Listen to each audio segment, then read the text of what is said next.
오늘도 우리 하나님께서 우리에게 베풀어 주신 이 귀한 시간에 생명의 말씀을 들으려고 왔습니다. 그 생명의 말씀 속에 생명이 있음을 믿고 왔사오니 그 믿는 믿음이 우리의 삶을 통해 오늘 이 예배를 통해 나타나고 드러날 수 있도록 인도해 주시옵소서. 축복하옵고 예수님 이름으로 기도하옵나이다. 아멘. 은혜 주실 우리 하나님께 영광의 박수 올리겠습니다. 할렐루야. 감사합니다. 하나님 말씀 보겠습니다. 시편 126편입니다. 시편 126편. 시편 126편 1절로 6절입니다. 126편 1절로 6절 함께 한 음성으로 읽겠습니다. 시작.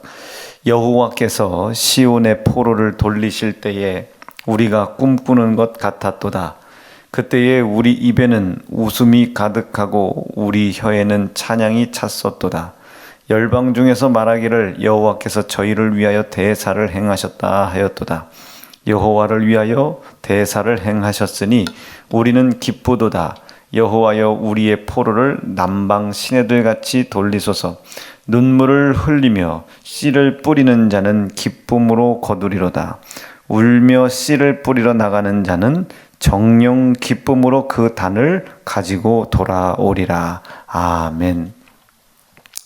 오늘 요 주신 말씀 중심으로 우리가 잠깐 동안만 좀 은혜를 나누도록 하겠습니다. 1절 말씀해 보니까 여호와께서 시온의 포로를 돌리실 때에 우리가 꿈꾸는 것 같았도다. 여호와께서 시온의 포로를 돌리실 때, 여호와께서 시온의 포로를 돌리실 때. 여러분 우리가 이제 포로라고 하면 이제 우리 전쟁 용어잖아요. 전쟁 중에 뭐 싸움을 하다가 졌다든지 아니면 잡혔다든지 이제 우리가 그걸 이제 포로라고 하는데. 우리도 한번 우리의 삶 속에서 우리가 이제 한번 잘 우리가 포로에 대한 부분들을 잘 생각해 봐야 됩니다. 사람들은 그것이 잘 안 보이기 때문에, 그리고 사람들은 그것을 잘 알지 못하기 때문에 믿지 못하는 그것이 한 가지가 있는데, 이 세상은 사실은 영적 전쟁터입니다. 영적 전쟁터이죠. 우리가 영적인 존재인 건 분명하잖아요. 우리가 저 개, 돼지, 소, 돼지, 뭐 짐승들과 같은 그냥 우리가 그냥 이 썩어질 육신을 위해서 사는 삶의 주제는 아니잖아요. 사람이라는 존재는 영혼을 가지고 있어가지고 이 내세의 삶에 대한 소망도 있고. 여러분 내세에 대한 삶의 소망이 왜 있겠습니까? 영적 존재이기 때문에 그래요. 개나 돼지, 짐승, 소들은 내세에 대한 삶에 대한 그런 것들이 없죠. 영적인 존재가 아니기 때문에 그렇습니다. 성경에도 기록되어 있는 것을 보면 이 짐승들이 가지고 있는 것과 사람이 가지고 있는 것이 다르다고 하잖아요. 물론 이제 혼이라고 표현을 하기는 했습니다만은 짐승들의 혼과 우리 사람의 혼이 다르잖아요. 우리 영혼이라고 하는 분명한 존재가 있죠. 그럼 이 육신도 우리가 입고 먹고 마시는 것 가지고 더 입냐 더 못 먹냐, 우리가 물고 물리는 삶을 우리가 살지 않습니까? 영혼도 마찬가지예요. 이 영혼이라고 하는 존재도 이제 틀림없이 우리의 육체 가운데 있을 때에는 영혼이 우리의 육체를 그릇 삼고 옷 삼고 이제 우리에게 있을 때에는 이 영혼이 쭉 영혼에 위한 삶을 살아갑니다. 그런데 이제 그 육체의 옷을 벗어버릴 때, 성경에서는 이제 옷이라고 표현을 하죠. 이 영혼이 육체라고 하는 옷을 벗어버리고 이제 이 영혼이 본향으로 돌아갈 때에 이제 그 본향으로 돌아가는 그 길에서 이제 우리는 심판을 받게 됩니다. 이 영혼이 심판을 받게 돼요. 영원한 사망이냐, 영원한 생명이냐, 이 영혼은 반드시 심판을 받게 돼 있습니다. 사람들이 간혹 이런 얘기를 하잖아요. 아이, 뭐 그런 게 어딨냐고, 사람은 한번 살다 죽으면 끝이지. 그 말은 반은 맞고 반은 틀리는 겁니다. 주어 내지는 주체가 어디 있느냐에 따라서 그 말은 맞을 수도 있고 틀릴 수도 있는 거예요. 저는 제 이유봉이라는 이 삶의 주체를 이 육신이 내 삶의 주인이 아니고 이 육신의 옷을 입고 있는 제 영혼이 제 삶의 저는 주인이라고 생각합니다. 그래서 우리가 나의 영혼 하면 이 육체에게 영혼이 소유되는 거잖아요. 그럼 그 삶의 주인은 육체라는 뜻이죠. 나의 영혼. 자, 이것은 나의 마이크. 그런데 이것을 주어를 바꿔보세요. 마이크의 우봉이가 되는 거고, 이것을 또 주어를 바꾸면 나의 마이크가 되는 거예요. 영혼이라는 것과 육체라는 것이 있을 때 이것이 주어이냐, 이것이 주어이냐, 이것이 내 삶의 중심이냐, 이것이 내 삶의 중심이냐, 이 기준에 따라서 소유격이 달라집니다. 영혼이 육체의 소유가 될 것이냐, 이 사람들은 나의 영혼 고백할 것이고, 육체가 영혼의 소유가 될 것이냐, 이 사람들은 나 영혼이라고 고백을 하겠죠. 나 영혼의 육체, 이 육체는 영혼을 위하여 존재하는 거죠. 이게 어느 것이 주어이냐에 따라서 그 주어의 소유격이 달라지는 거예요. 자, 그럼 이게 왜 그렇게 중요하냐면요, 이 소유격에 의하여 삶의 질이 판가름되는 거예요.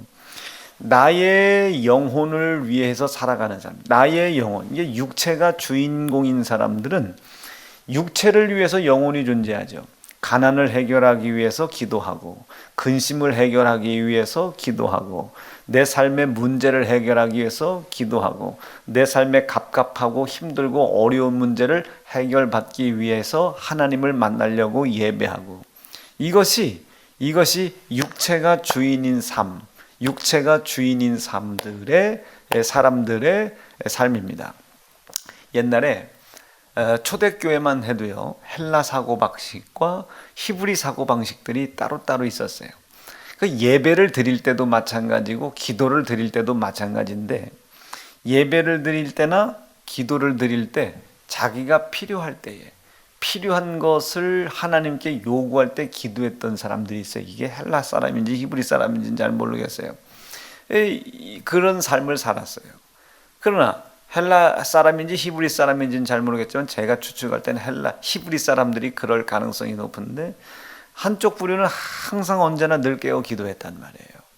그러니까 어떤 것이 삶의 주체이냐, 이것에 따라서 삶의 질과 방향과 생각들이 달라집니다.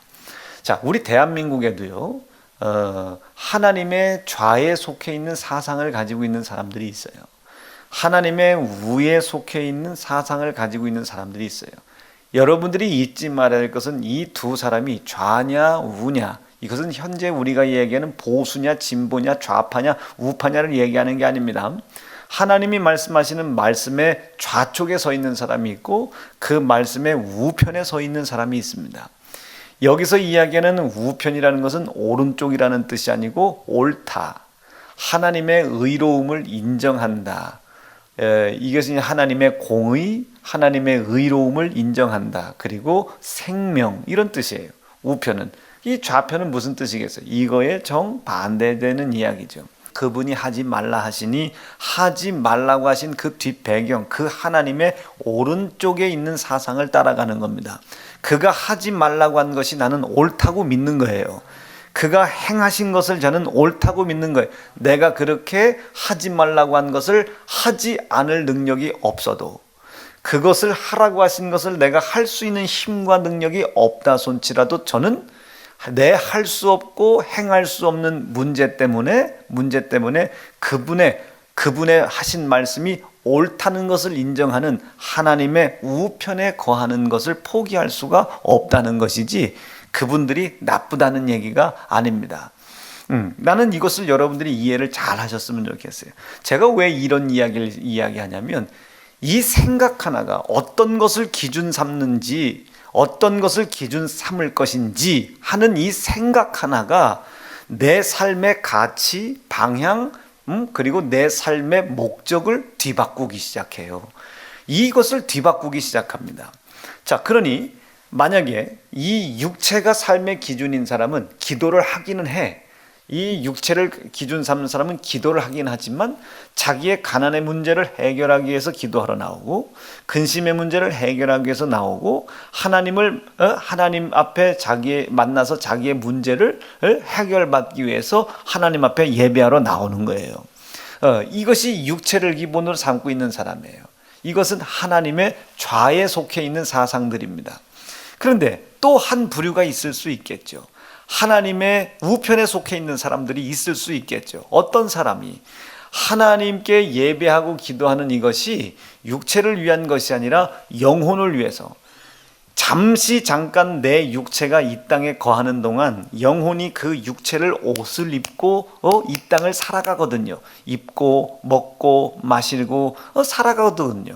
어떤 공부 잘하는 사람들은, 아니면 돈 많은 사람들은, 아니면 좋은 가정과 부자 아버지 밑에서 태어난 사람들은 좋은 것 먹고 마시는 삶을 살겠죠. 그러나 그 좋은 것 입고 먹고 마시고 문제없이 살고, 때로는 문제를 가지고 살고 힘들고 어려운 삶을 살고, 이 육체가 중요한 것이 아니라 그 육체라는 것을 옷으로 생각하고 그 옷 안에 있는 진짜 나, 여러분, 이 양복이 저라고 말할 수는 없잖아요.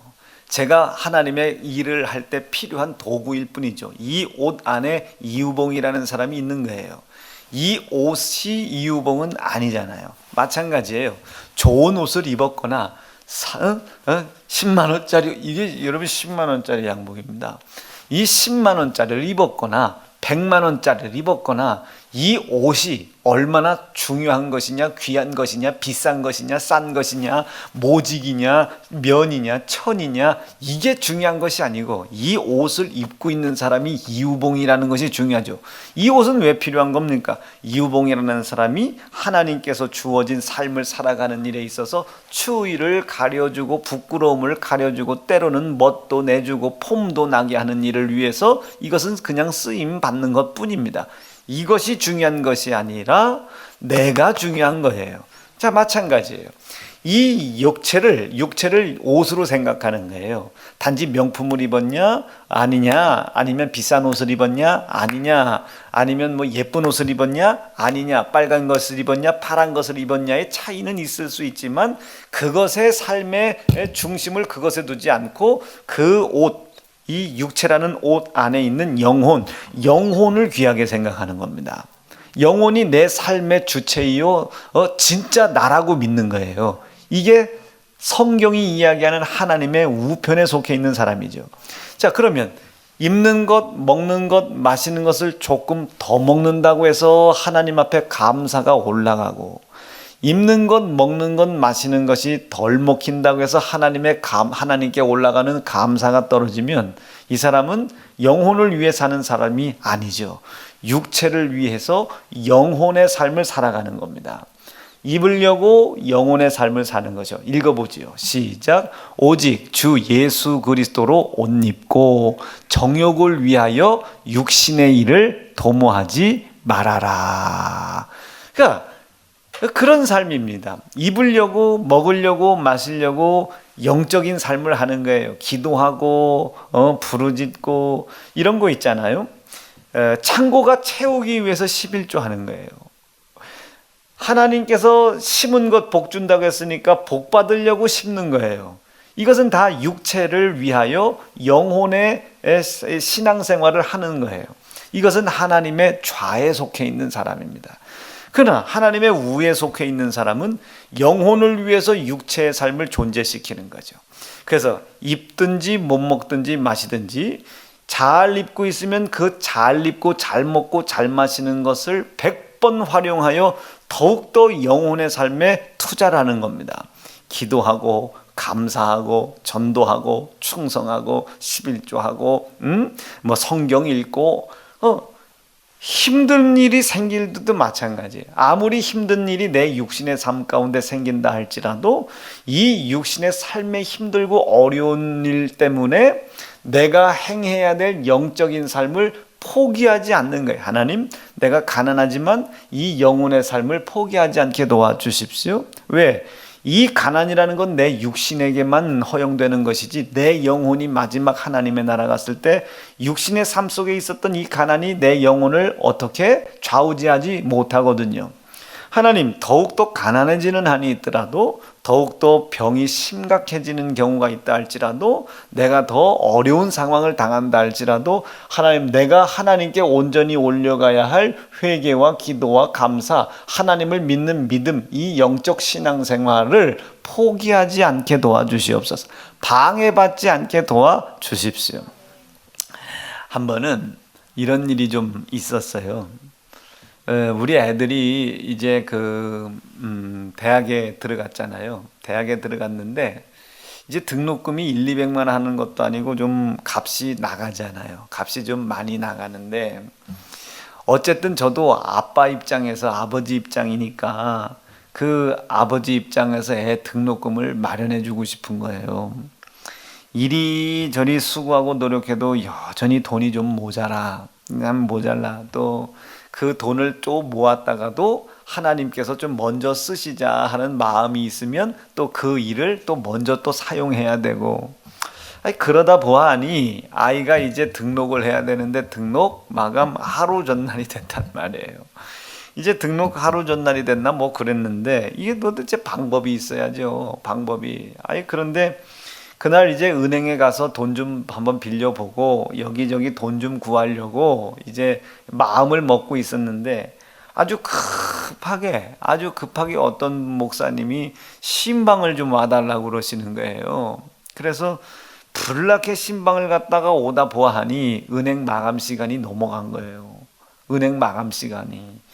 그러니 뭐 어떻게 하면 좋겠어요. 그래서 사랑하는 딸아, 이게 지금 어떻게 하다 보아하니 아빠가 오늘 돈을 못 구했는데 어떻게 좀 학교에다가 양해를 구해가지고 한 며칠만 좀 더 이렇게 시간을 달라고 할 수 있는지 좀 한번 물어봐라 했더니 얼마나 좌절하겠어요, 아이가. 그래도 아빠가 좀 등록금을 오늘까지는 해줄 줄 알았는데 그게 안 되니, 그리고 자기 등록금보다 먼저 어디 멀리 신방 가고 하는 것을 먼저 생각하는 것 같으니 얼마나 속상했겠어요, 말은 안 해도. 그런데 신방을 갔다가 오는 도중에 그 목사님이 전화를 주신 거예요. 목사님, 내가 아까 마늘인가 뭘 선물로 주셨는데 그 마늘 선물로 드렸죠. 그 마늘 보거니 절대로 다른 사람 주지 말아요. 그게 하도 그게 좀 이상해서 그 트렁크에서 마늘을 열어서 이렇게 보더니 그 마늘 보따리 밑에 봉투가 하나 있어요. 마늘 보따리 밑에. 그래서 그 봉투가 뭔가 하고 봤더니 이게 웬일이에요. 그 첫째 아이 등록금을 할 만큼 부족한 액수가 거기에 있는 거예요. 그래서 전화를 넣었죠. 목사님, 이게 마늘 바구니예요? 돈 바구니예요? 그랬더니 내가 이 목사님, 내가 목사님 사정을 알고 있다고 들었는데 어젯밤 기도를 하다가 하나님께서 어제 내일 이 목사 신방 오거들랑 그냥 보내지 말고 돈 들려 보내라고 했다고, 필요한 돈이 있을 거라고 그렇게 그분이 말씀하시는 거예요. 나는 그렇게 감동받은 적 없어요. 그분이 그렇게 말씀하셔요. 그래서 그래도 이게 돈이 1,200만 원도 아니고 몇백만 원을 이거를 제가 그냥 갖다 써도 되겠냐고 그랬더니 그때 갖다 쓰고 빌려드리는 거라고 해서 언제 갚으면 돼요? 그랬더니 나중에 천국 가서 갚으라고 그래서 제가 이제 천국을 좀 늦게 가려고 합니다. 근데 거기에 기백만 원이 거기에 들어있는 거예요. 그래서 전화를 다시 했어요. 예은아, 아까 아빠가 한 말 취소다. 지금 트렁크를 열어봤더니 돈다발이 있어서 학교에다가 전화해라. 학교에다 전화해. 일시불로 현금으로 낸다고 전화해. 여러분, 그렇게 채우시더란 말이에요. 자, 제가 무슨 얘기를 하고 싶은 거냐면 만약에 제가 육신을 위하여 영혼의 삶을 한다면, 하나님, 우리 아이가 이렇게 대학에 들어가야 돼요. 하나님, 잘 보였으니 하나님 등록금 주세요. 내가 11조 했으니 창고를 채워주세요. 제가 감사를 했으니 저 부자 되게 도와주세요. 내가 부모를 공경했으니 땅의 기업 잘 되게 도와주세요. 내가 거룩한 주의를 지켰으니 생명의 날수가 길어지게 도와주세요. 이것은 내 삶의 주체가 뭐예요? 영혼이 아니라 육체란 말이에요. 이해가 되시겠어요? 그 모든 유익이, 신앙생활하는 영적 유익이 육체의 삶 속에 나타나길 바란다는 그 소리요. 이런 것이 틀린 믿음은 아닙니다만은, 그러나 제가 우리 성도들에게 강조하는 것은 아무리 아이의 등록금 낼 수 없는 상황 때문에 아이의 입학이 취소가 되는 한이 있더라도 영혼을 위해서 하나님 이런 상황이지만 돈 욕심 내지 않게 도와주세요. 하나님께 감사가 우선되게 도와주세요. 하나님께 예배가 우선되게 도와주시고 하나님의 일이 우선되게 도와주십시오. 뭐 때문에? 아이 대학 등록을 잘 시키는 것은 영혼의 유익이 없어요. 그러나 하나님의 주신 일 감당하고 11조하고 감사하고 전도하고 주님 나에게 주신 일에 충성하는 것은 저 마지막 영혼의 삶 때에 큰 상급이 있거든요. 저는 그걸 믿은 거예요. 이 상황이 있음에도 불구하고 그 삶을 위해서 살아가려고 애를 쓴 거예요. 그리고 딸아이에게 전화해서 양해를 구하고 또 양해를 구하고 또 설득도 좀 하고 또 민망한 마음에 기도도 좀 해주고 그걸 위해서 하나님께서 쳐다보시겠죠. 위에서 그걸 쳐다보시다가 하나님께서 불쌍히 여기시면 우리를 불쌍히 여기시면 그 모든 것들을 내 지혜와 지식으로 감당할 수 없으나 감당할 수 있는 지혜와 지식과 능력과 감당할 수 있는 복을 하나님이 주신단 말이에요. 그날 그럼 결과적으로 어떻게 된 거예요? 그 먼 곳에 신방을 간 것이 아니라 하나님께서 딸아이의 등록금을 주시려고 저를 거기로 부르신 격이 된 겁니다. 나는 우리 사랑하는 세연중앙 성도들이 하나님의 우편에 속하여 하나님의 공의와 하나님의 의로움을 믿는 거예요. 하나님은 항상 의로우시다. 하나님은 항상 공의로우시다. 하나님은 항상 나에게 더욱더 좋은 것을 허락하신다. 하나님은 선하시다. 하나님은 사랑이시다. 하나님은 나를 항상 돕기를 원하신다. 그분은 나를 채워주시는 생명이요 창조주이시다. 이 사실을 믿는 믿음을 우선시하는 거예요. 그럼 제 딸아이가 안타깝게도 입학을 하지 못해서 입학이 취소된다 할지라도 우리는 믿는 겁니다. 지금 당장 입학이 취소돼서 나의 삶은 좌절과 절망으로 빠진다 할지라도 하나님의 것을 먼저 택하게 도와주시옵소서. 결국 하나님 이것을 먼저 택한 것을 하나님께서 인도해 주시고 역사해 주실 줄로 믿습니다. 그리고서 이제 그 믿음을 하나님께서 보시고 불쌍히 여기신 거죠. 불쌍히 여긴 거죠. 쥐뿔도 가지고 있지도 못한 녀석이 그 믿음을 지키느냐고 딸아이의 입학을 포기하려고 하니 하나님이 날 불쌍히 여기신 거죠. 불쌍히 여기시다 못해 하나님이 주신 거예요. 은혜를 베풀어 주신 겁니다. 누군가에 의하여 은혜를 베풀어 주신 거예요. 우리 아이가 그 고등학교 갈 때도 참 재미났었어요. 고등학교를 갔는데 고등학교 갈 실력 정도는 되거든요. 그런데 제가 그랬습니다. 여고를 지원해라.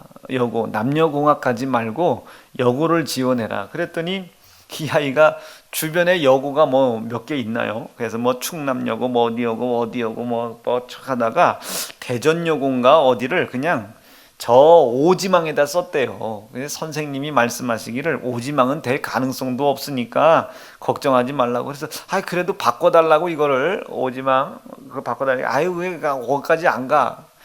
그래서 가봤더니 친구들은 전부 다 1지망, 2지망에서 되는데 예은이만 5지망 대전여고가 된 거예요. 그런데 거기까지는 학교도 멀고 아침에 일찍도 가야 되고 늦게 끝나고 물론 서울대는 많이 간다고 하더라고요. 그런데 우리의 인생의 삶의 목적이 서울대 가는 게 목적이 아니잖아요.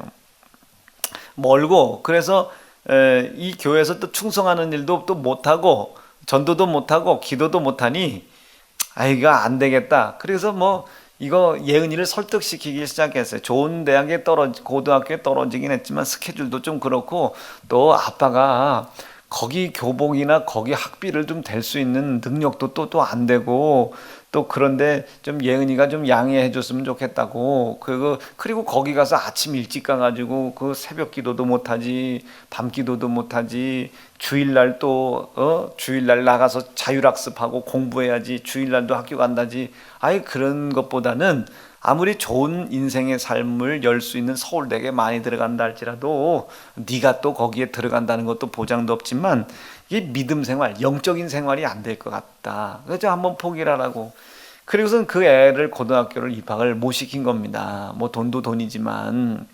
그 이 아이가 마음이 얼마나 씁쓸하겠어요. 자기 친구들은 다 교복 입고 학교 가는데 나는 예배 드리는 거, 그리고 전도하는 거, 기도하는 거, 충성하는 일 때문에 아빠가 고등학교를 안 보내. 이게 누가 봐도 제가 미친놈 아닙니까? 그렇죠? 아니, 애를 공부를 시켜야지. 예? 그래야 훌륭한 사람 돼서 좋은 대학 가가지고 하나님께 영광을 돌리지. 저는 좋은 대학 가서 하나님께 영광 돌린다는 성경 구절을 한 번도 읽어본 적이 없어요. 하나님의 뜻을 먼저 선택해라.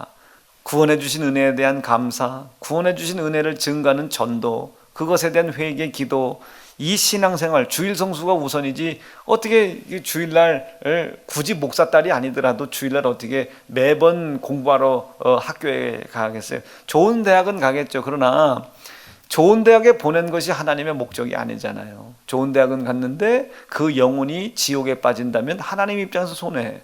그래서 그 하나님의 생각이 왜 그런 생각을 하고 계신지는 모르지만 나는 그것이 옳다고 믿는 겁니다. 불합리하지만 옳다고 믿는 거예요. 내 자녀를 지금 그 하나님의 생각과 사상과 말씀을 놓고 보면 고등학교를 보낼 수 없는 상황이지만 나는 그것이 옳다고 믿은 거예요. 그런데 그 옳다고 믿은 믿음이 1, 2년이 안 가서 나타나기 시작한 거예요. 하나님이 나를 불쌍히 여긴 거예요. 그 아이의 얼마나 그래. 자기 친구들은 다 교복 입고 학교 가는데 자기는 뭐 못 가고 그 애들 학교 가는 걸 쳐다만 보고 있어야 되니 얼마나 마음이 또 언짢고 속상한 면이 없지 않아 있었을 거 아니겠습니까? 그러고 있다가 이 아이가 한 1년을 놀더라고요. 놀다가 이제 지 엄마가 이제 공부도 시키고 이제 뭐 문제집도 사다 주고 이게 거의 이제 혼자 공부하다시피 한 거예요. 그러다가 어느 날 언어에 꽂힌 거예요. 언어에. 그 언어를 배우다가 어느 순간에 일본어가 재밌네 하더니 일본어를 공부하기 시작하더라고요. 그 일본어를 공부하기 시작하더니 뭐 일본어 뭔 시험을 본다고 하더니 그 시험에 붙었어요. 그 시험에 붙었는데 하여튼 저는 어떤 생각에 그걸 했냐면 미안하잖아요. 애비가 돼서 학교를 한 번 했는데 그 애가 뭐 그거 한번 시험 한번 보겠다는데 뭐 돈이 꽤 들어요. 몇만 원 들어요. 그걸 하겠다는데 그걸 안 해줄 수가 없잖아요. 그 미안한 마음에. 그래 그냥 미안한 마음에 한번 해보라고 했더니 아니 시험을 덜컥 어떻게 시험을 봤어요? 뭐 잘 봤대요. 근데 그 잘 보나 못 보나 저한테는 의미가 없어요. 왜? 그냥 한번 보라고 한 거니까.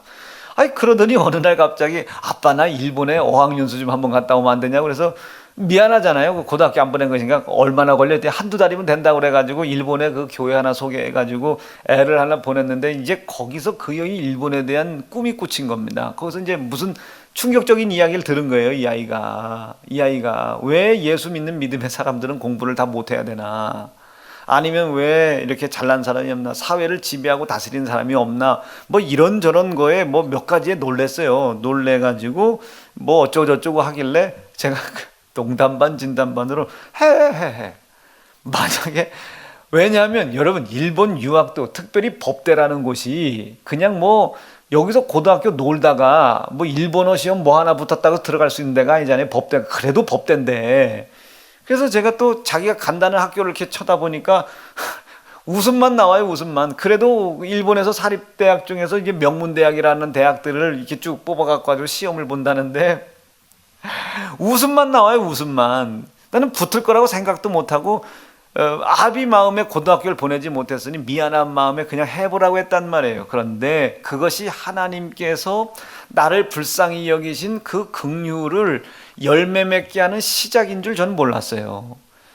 6군데를 봤는데 다 떨어진 거예요. 다 떨어져. 그런데 마지막 어느 날 마지막 시험을 보고 왔는데 마음의 기도를 하는데 하나님께서 저를 좀 불쌍히 여기셨나 봐요. 내가 이런 것을 봤다. 내가 이런 마음의 감동. 그때 제가 저 용인의 부흥회를 갔었을 때거든요.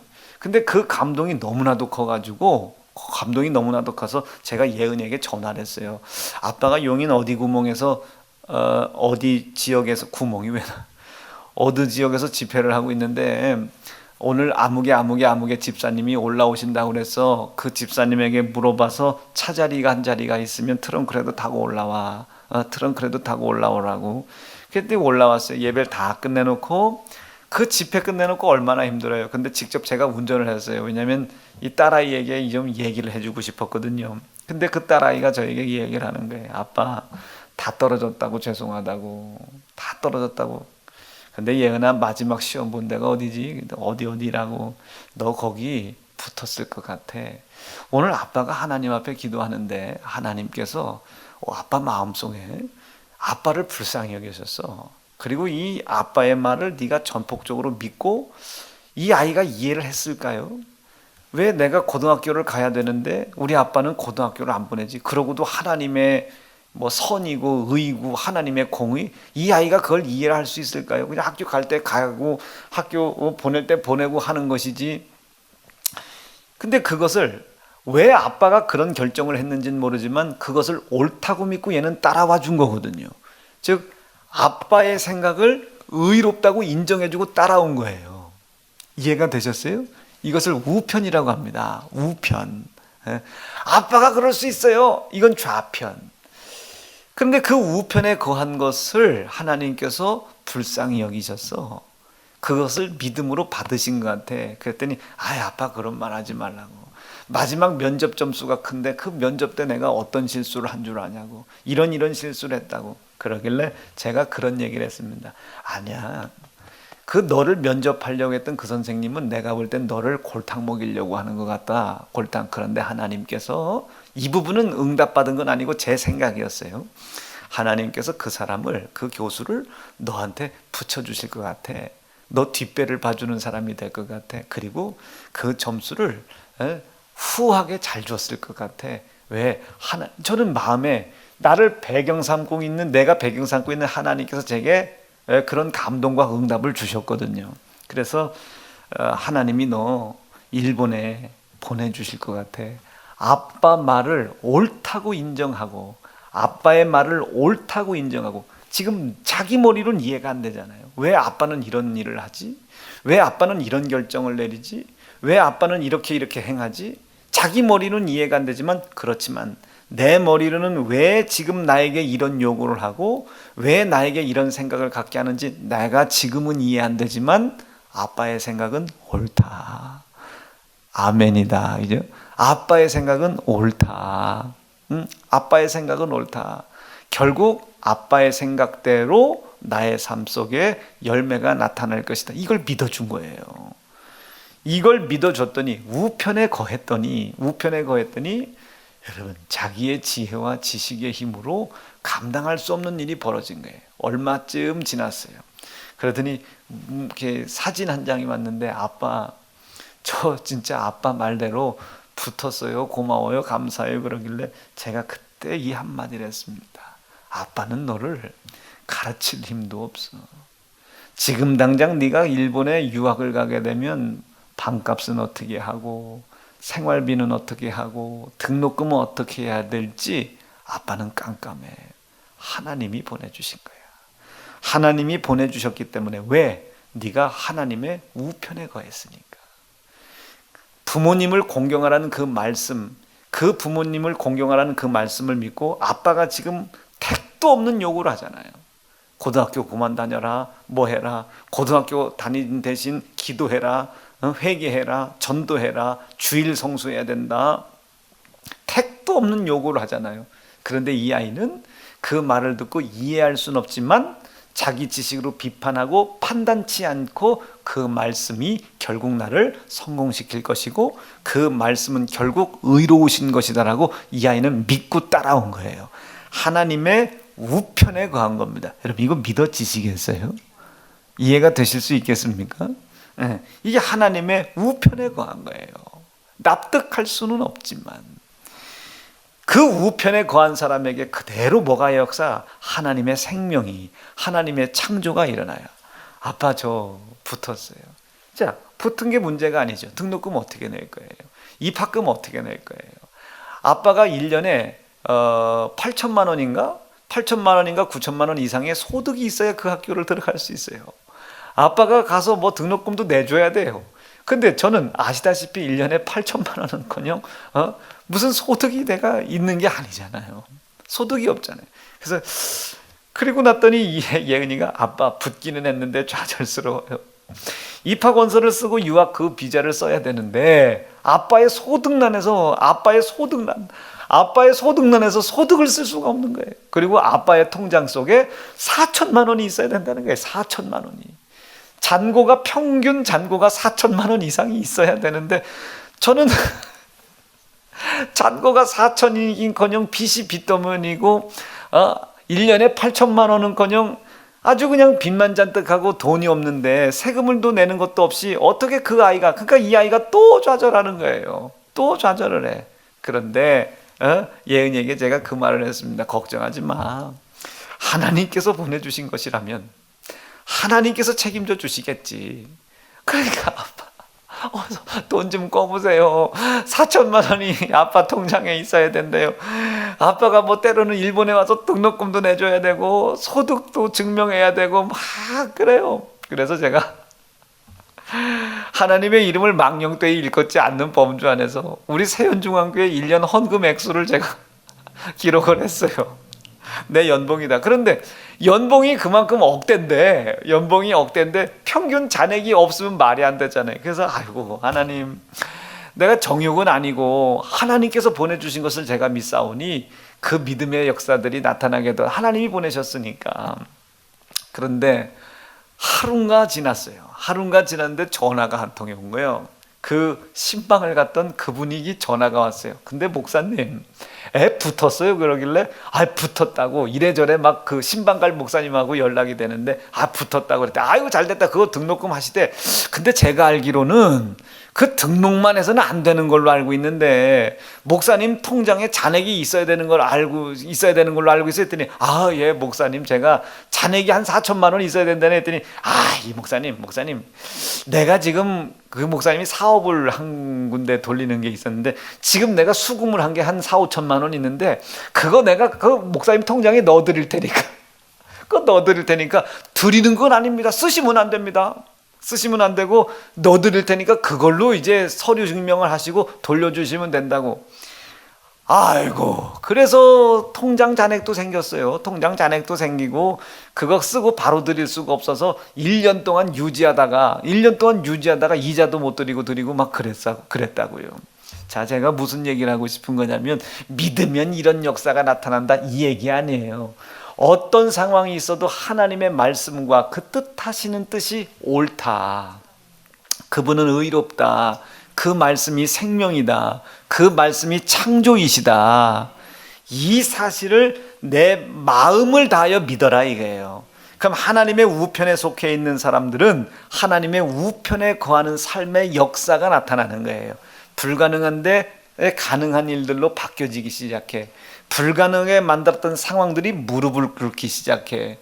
이런 겁니다. 불가능한 아이가 법대에 들어가고 불가능했던 자가 학비를 내주고 불가능했던 자가 그래도 어때 평균 잔액이 4천만 원 5천만 원 1년 동안 유지가 돼서 그 목사님이 빌려줘가지고 말이죠.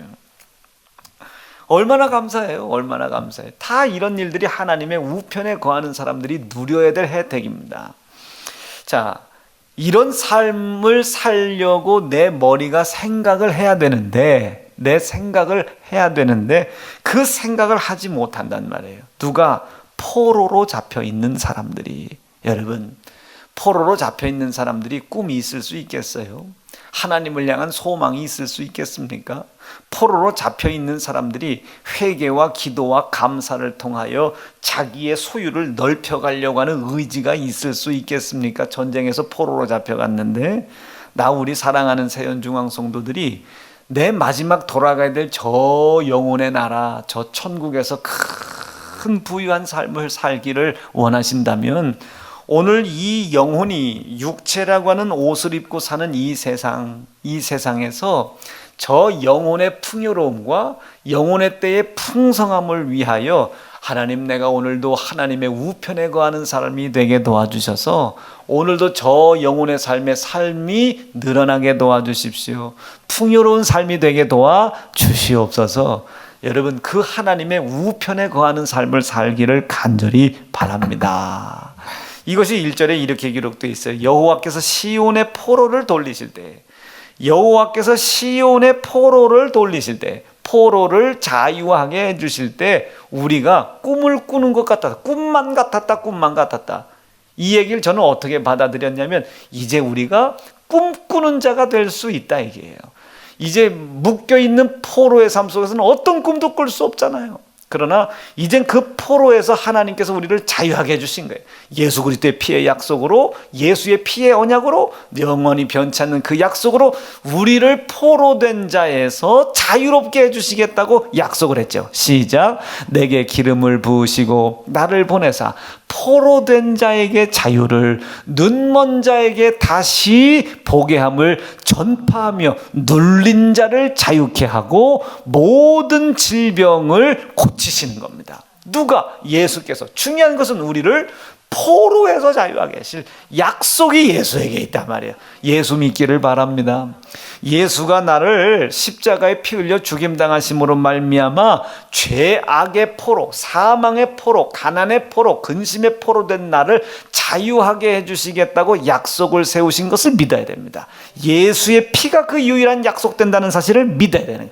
그래서 그 피에 대한 감사와 그 피의 공로를 믿는 믿음으로 불순종했던 죄를 회개하는 회개와 그것이 내 삶 속에 이루어지게 해달라는 기도가 우리 신앙생활의 중심이에요. 회개와 기도와 감사. 이 회개와 기도와 감사가 나는 우리의 세연중앙 속에 차고 넘치길 바라요. 이제 이 포로에서 내가 노인자가 되다 보니 돌리실 때에 이제 꿈꾸는, 이제 꿈만 같구나. 이제 꿈만 같다. 이제 꿈꾸는 자가 될 수 있는 거예요. 꿈꾸는 자가. 하나님, 나 사업의 길 열리게 도와주시고 그 사업의 길이 내 입고 먹고 마시는 가난의 문제를 해결하기 위함이 아니라 내 마지막 저 영혼의 풍성한 그 풍성한 삶을 위하여 기도와 회개와 감사와 주일성수와 할 수 있는 풍요로움이 내 삶 속에 차고 넘치게 도와주시옵소서. 여러분, 반드시 하나님의 우편에 거하는 영혼을 위한 삶을 살길 바랍니다. 육신에 거한 사람들은 입으면 끝이에요. 막 문제를 해결해 달라고 기도하다가 문제가 기도 때문에 해결된 것인지 운이 좋아서 해결된 건지 모르지만 해결이 되면 알아요.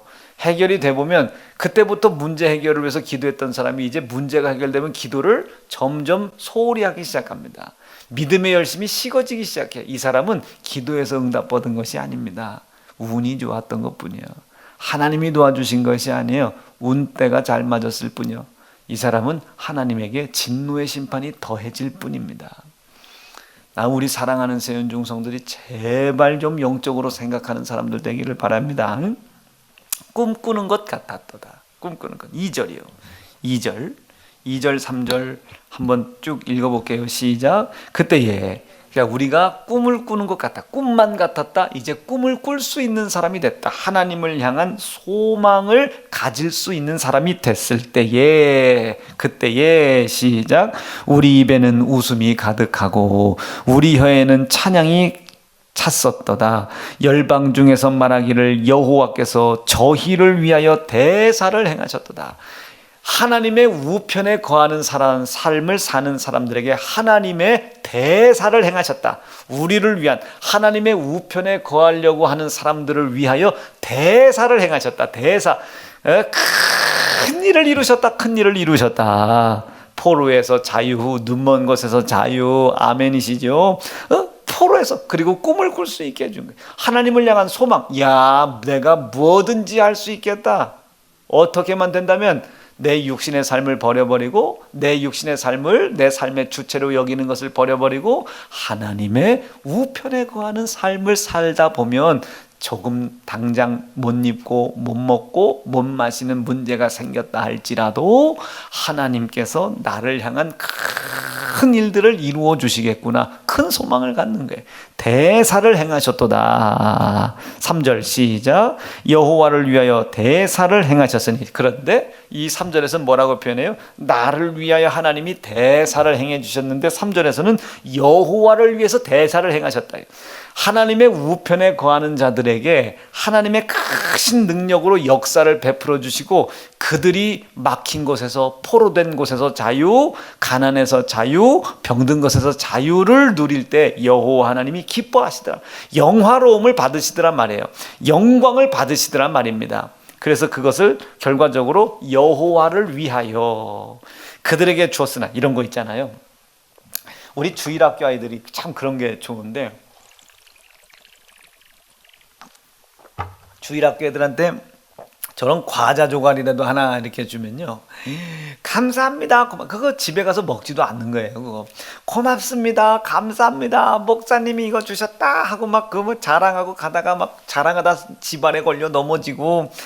여러분, 우리 주일학교 예배 빨리 드려야 됩니다. 아주 미치겠어요. 아주. 저도 주일학교들 막 넘어지고 자빠지고. 우리 장상훈 전사님이 이 주일학교 예배가 1월 달에 이제 시작될 수 있도록 여러분 여기다 경품을 싸놔. 주일학교 아이들 경품. 아주 그냥 돈 1억 들여가지고 여기다가 경품, 애들 막 보고 혹하고 막 애들이 오게. 아주 요즘 애들 보고 싶어가지고. 그래가지고 1억은 거짓말이에요. 그냥 해본 소리요 이건. 해가지고 그 애들이 그걸 막 목사님이 주셨다고 가다가 집안에 걸려 넘어지고 막 울고 풀고. 여러분, 그거 얼마나 좋아요.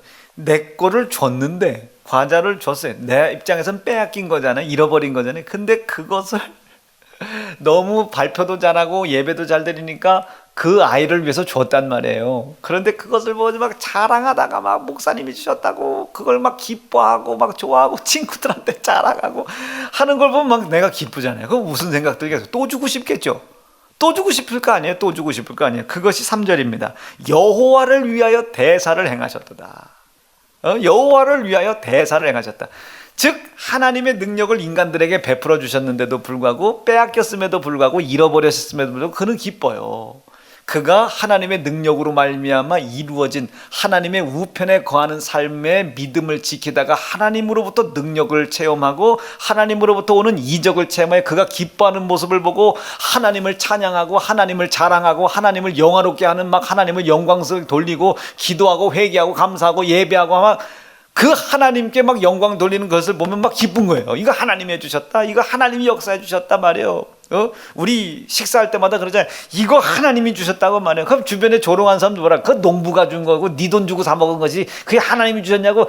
뱉으려면 뱉어라. 나는 이거 하나님이 주셨다고 기뻐하는 거예요. 막 하나님이 나 배고픈 나에게 이 쌀밥을 주셨다고, 이 먹게 해주셨다고, 지 돈 내고 지가 식권 사 먹었으면서도 이게 하나님이 해주셨다고. 그럼 저 위에서 하나님 보실 때 얼마나 기쁘시겠어요. 더 주고 싶지 않겠습니까? 오늘은 돈가스 먹었으니 내일은 비우가스 먹어. 너 내일 비우가스 먹었으니 내일은 이거 먹어. 너 이거 해. 이거 밥값이 많이 들어가는 거야. 아예 직장 옮겨줘야 되겠다. 이 직장 옮겨줘라. 제 이렇게 해라.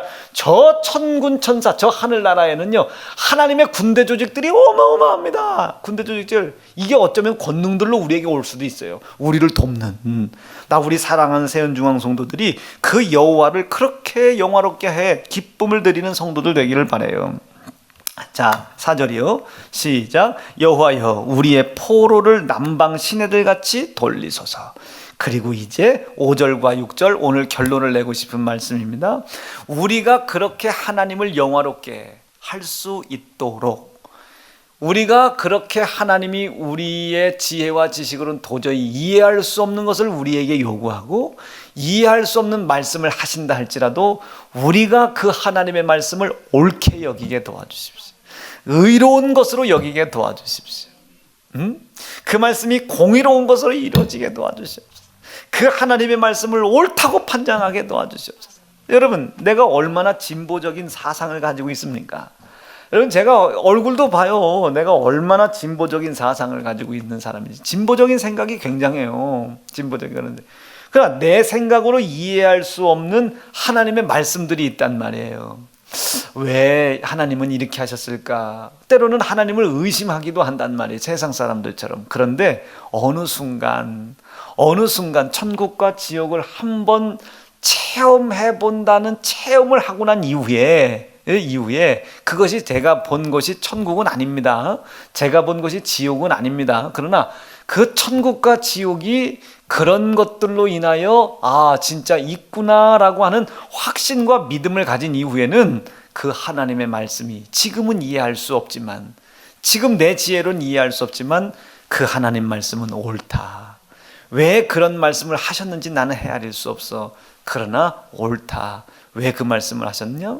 나를 하나님의 선한 곳으로 인도하시기 위해, 이 믿음의 공동체를 지키시고 보호하시기 위하여 이런 말씀들을 하셨구나. 그 하나님의 말씀을 옳다고 의로운 것이라고 인정하기 시작한 거예요.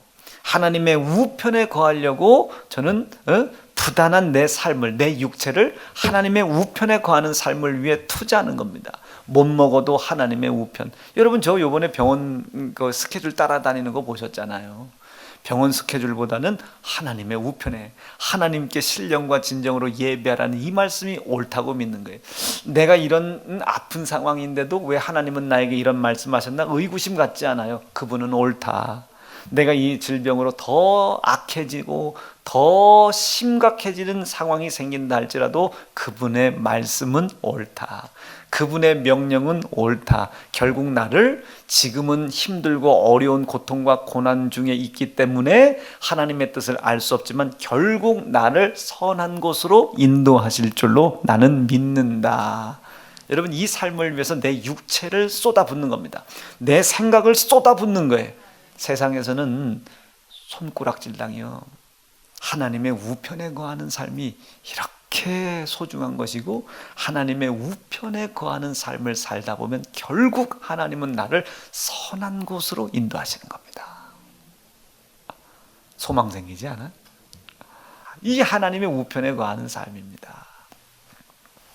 나는 우리 사랑하는 세연중앙 성도들이 이 우편에 거하는 삶을 통하여 하나님의 아주 은혜로운 혜택이 누려질 수 있도록 5절 읽습니다. 시작. 눈물을 흘리며 씨를 뿌리는 자는 기쁨으로 거두리로다. 눈물을 흘려 기도할 수 있기를 바랍니다. 하나님의 우편에 거하는 삶을 살게 해달라고 눈물 흘리며 씨를 뿌리는 자가 되길 바랍니다. 6절이요. 시작. 울며 씨를 뿌리러 나가는 자는, 지금은 울면서 나가 핍박받고 조롱받고 고난받고 손가락질 당하고 울며 씨를 뿌리러 나가는 자는, 시작, 정령 기쁨으로 그 단을 가지고 돌아오리로다. 사랑하는 성도들이여, 예수 피의 약속 보혈을 믿는다면, 예수님께서 피로 세우신 약속, 이 약속을 믿는다면, 보혈을 믿는다면 하나님의 우편에 거하는 삶을 살아가실 수 있기를 간절히 축복합니다. 두 주먹 불끈지시고, 하나님이 이제 우리가 눈물 흘려 기도로 무엇을 심어야 될지를 깨달았습니다. 보혈을 믿으면 눈물 흘려 기도로 심게 도와주시옵소서. 하나님의 우편에 거하는 삶을 살도록 눈물 흘려 기도하게 도와주시옵소서. 주님의 이름 부르짖고 합심하여 기도하시겠습니다. 주여.